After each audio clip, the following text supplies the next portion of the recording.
Hey everyone, Mike Burke here with InsideRealEstatePhotography.com, and in this video, we're going to take a look into bracket settings for real estate photography, specifically how many brackets are actually necessary and how many stops apart do they really need to be.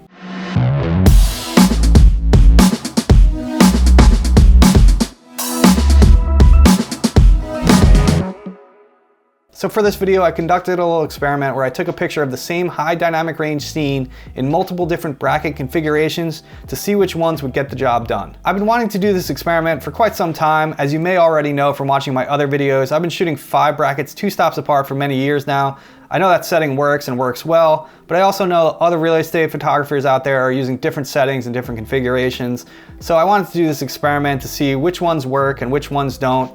I am all about efficiency, so I thought this would be an interesting learning experience for all of us just to see which bracket configurations work for real estate photography. So without further ado, let's jump in and see the results of this experiment. Before we continue on with this video, I just want to share a quick word about our sponsor, PixelMob. Are you looking for a professional real estate photo editor to help lighten your workload? Are you having a hard time finding a good and reliable editor, or don't even know where to look for one?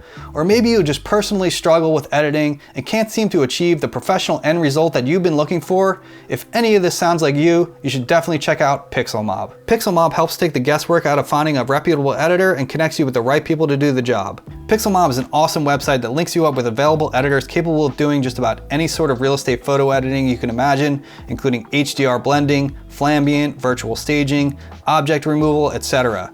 The best part of all is that PixelMob vets all the editors prior to allowing them onto their platform to ensure that they can indeed deliver on what they say they can. I also really like that there's a peer review system where photographers can rate the editors from 1 to 5 stars, giving you further tools and helping you choose the best editor to work with for your particular job. The editor also does not get paid until you are satisfied with your order. If you've ever been in the search for an editor and tried a few out, then you know full well there's been such a sore need for something like PixelMob in our industry, and I really think a lot of us real estate photographers can benefit from this service. It's completely free to sign up, and if you use my link pixelmob.com/IREP, you will receive $5 in credit towards your first order, so there's no reason to at least not give it a try.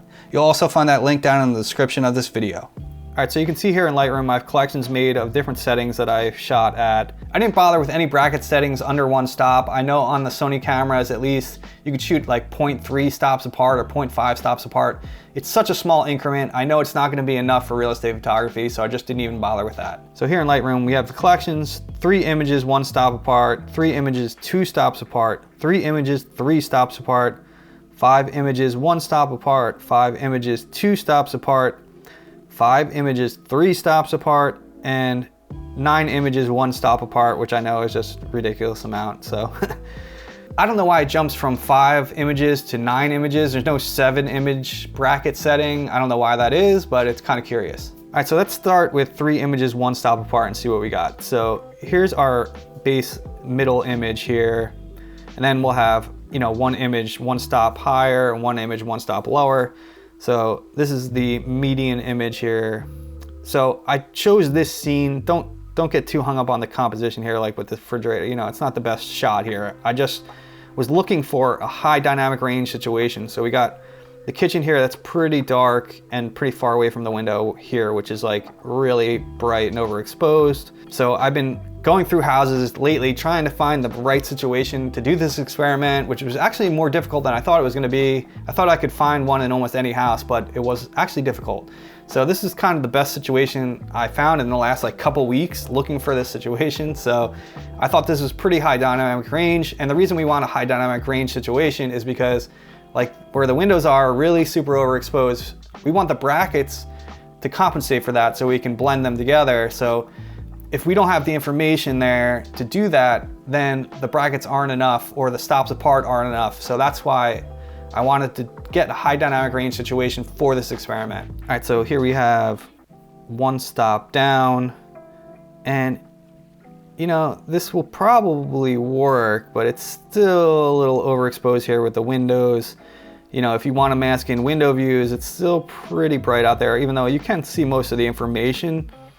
So, I mean, this probably would work, but I don't think it would be one I would choose as far as settings. I just think it's not enough stops apart, and you know, obviously 1 stop up, it's pretty much bright enough for those dark areas. Obviously this is way overexposed, so we're not concerned about that. We're looking at the shadow areas in the kitchen here, and I think, you know, that's a fine enough job.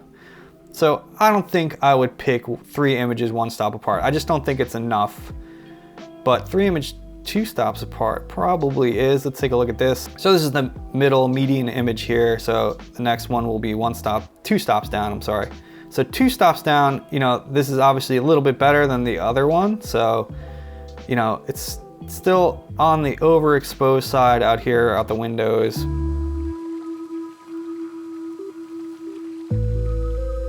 But, you know, it's a raw image, so you can actually pull this down a little bit. So you can manipulate that, of course, you know, so I think that will actually serve, you know, this would do it.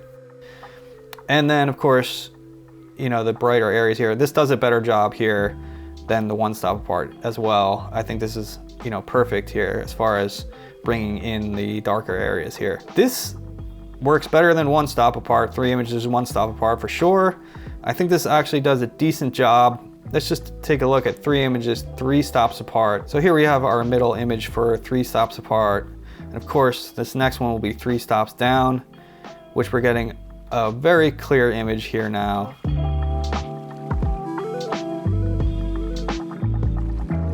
I actually like this pretty well. Now let's see 3 stops above. You know, it's pretty overexposed. For the most part, obviously, it's bringing in the shadow areas for sure.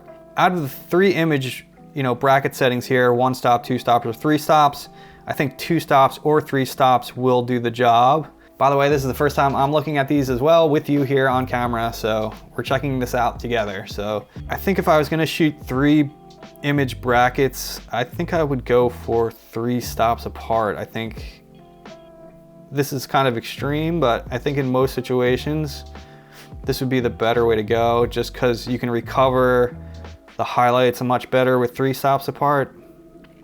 Like I said, I think either one of these would work, but I think 3 image 3 stops apart would be my pick. I mean, obviously I would have to shoot with it for a while to see how it handles most situations. These are both viable, I think, for real estate photography. By the way, for exterior images, you can almost get away with 1 single raw photo. So brackets are almost not even necessary for that. So 3 brackets, you know, 5 brackets is definitely overkill for exteriors usually, and 3 brackets will definitely suffice. I just wanted to point that out, that, you know, most exterior images are not that high dynamic range. You have the single light source of the sun, you know, sometimes there's shade or whatever, and you need a little bit more. So, but you don't need a lot of brackets for exterior images is the point I'm trying to make. All right, so now that we looked at the 3 image brackets, let's look at the 5 here. So I will say, which kind of prompted this whole experiment, is that for the past few weeks, I've been shooting with 5 brackets 1 stop apart, and it has been working pretty well. So I know this is a viable way to do it.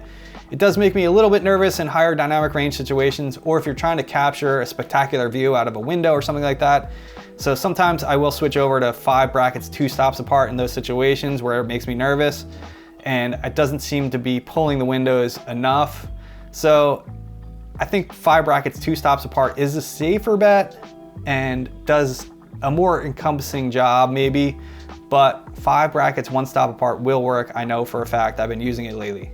So let's take a look at the 5 images 1 stop apart here. So this is the middle median image here. So this is 1 stop down. We know this from 3 images 1 stop apart here that we just looked at, but here is 1 stop up. And of course, this is 2 stops down, and you know, it's doing a good enough job. And this is what I mean, like, it's slightly on the overexposed side outside here. So if you really wanted to get a clear window view, this is a little bit pushing it. Of course, like I said, you can reduce the exposure here. It's a raw image, so you do have some information here to play around with or push it around, but it's not on its own capturing a crystal clear image out of the window here. So this is 2 stops above here as well. So again, you know, this is why sometimes I'll put it in 5 2 stops apart, and if I'm concerned about the window view or whatever, I just worry sometimes it's not getting enough dynamic range. But you know, like I said, I've been using it for a few weeks. These settings, 5 images 1 stop apart, and it has been working pretty beautifully, so it does work in most situations. Now here's 5 images 2 stops apart. Of course, we know this works. I've been using this for years. Obviously, like I said in the beginning of this video, I know it works well, but let's take a look at it anyway. So this is the middle image. This is 2 stops down, 2 stops up. So this would be 4 stops down.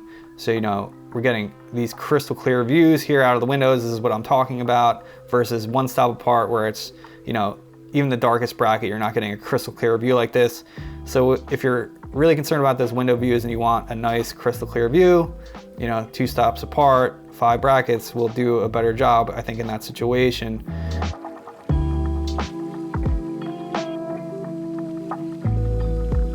And then here, of course, is 4 stops up, which is like super bright and overexposed. Here's 5 images, 3 stops. Of course, we know this is more than necessary. So I know without even looking at this, I wouldn't suggest this. I think it's just way too much.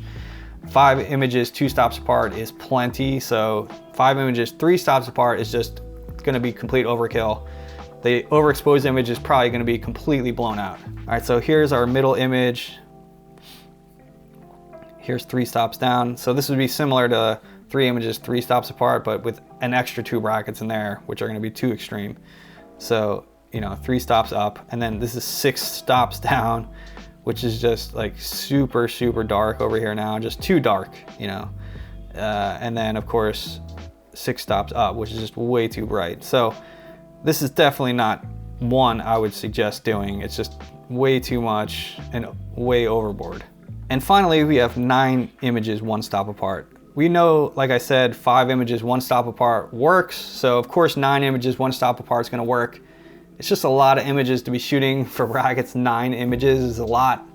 So I don't think I would wanna be shooting that many images. Of course, this is gonna get enough information. I think 5 images, 2 stops apart is a better option than 9 images, 1 stop apart. I think it'll basically be achieving more or less the same amount of information in less photos. So let's just take a look at this anyway. So here's, you know, the middle image, 1 stop. Here's the median image, and this is 1 stop down, 1 stop up, 2 stops down, 2 stops up, 3 stops down, 3 stops up, and then 4 stops down and 4 stops up.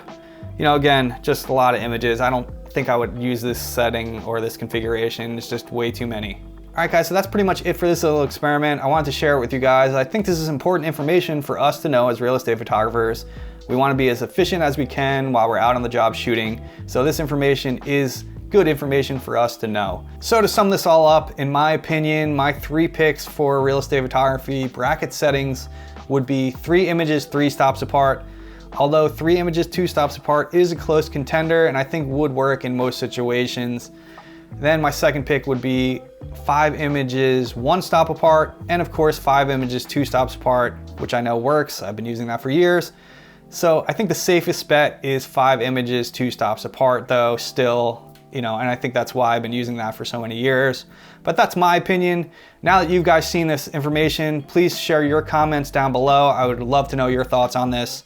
Thanks so much for watching this video. I hope you found it helpful. If you did, please hit the like button and subscribe to the channel if you haven't done so already. I really appreciate your support. Also, take a look down in the description below. I got links down there to a sky replacement pack that I've created, editing practice packs that I've created where you can edit alongside me in guided videos. So those are all great resources down there. There's a bunch of other good things down there like gear recommendations as well. So take a look at all that. Thanks again so much for watching this video and I'll see you again soon on the next one.